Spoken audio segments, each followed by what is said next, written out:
ay kanilang aalunhay. Siya ay kanilang hahawasan.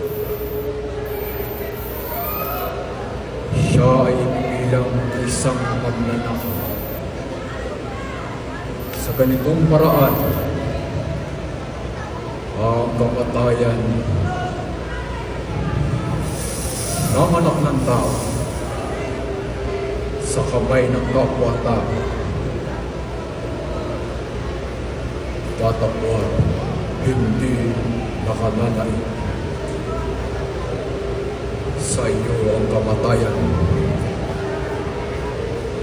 At sa ikatlong araw ay luluwalhatian ka naman.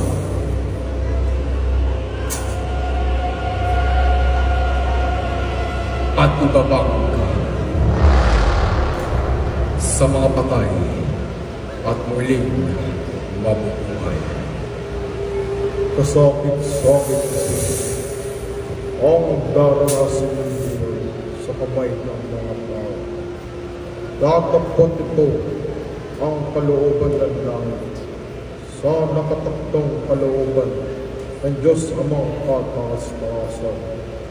Ikaw ang kabayaran, ang katubusan sa sala ng buong santinakpan.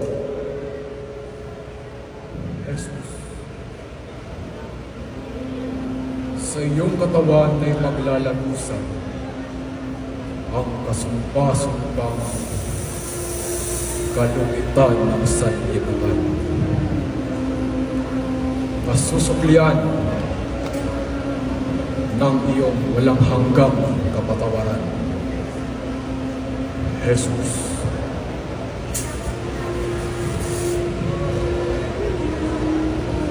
walang kakila sa langit kung hindi ikaw. Ikaw ang walang hanggang pagmamahal mo sa sanlibutan.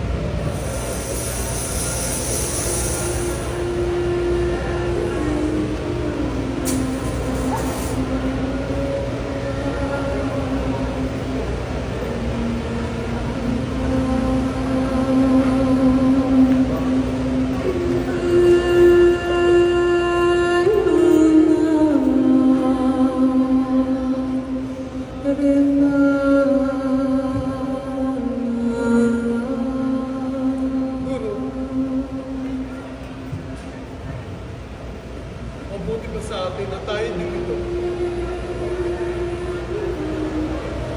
Kung ibig mo'y gumawa tayo rito ng 3 tabernakulo.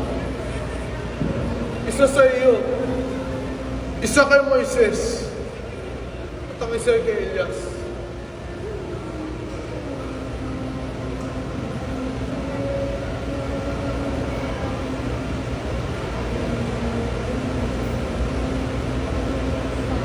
Ito ang sinisinta kong anak na labis kong kinalulugdan.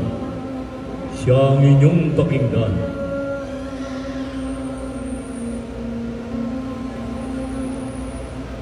Huwag kayong mga tao. Huwag ninyong sabihin kanino mong tao. Ang mga pangitain na nakita ninyo,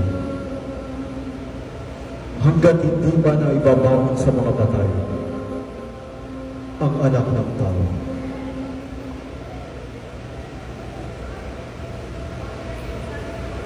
Bakit nga sinasabi ng mga eskriba na kinakailangan muna pumarito si Elias?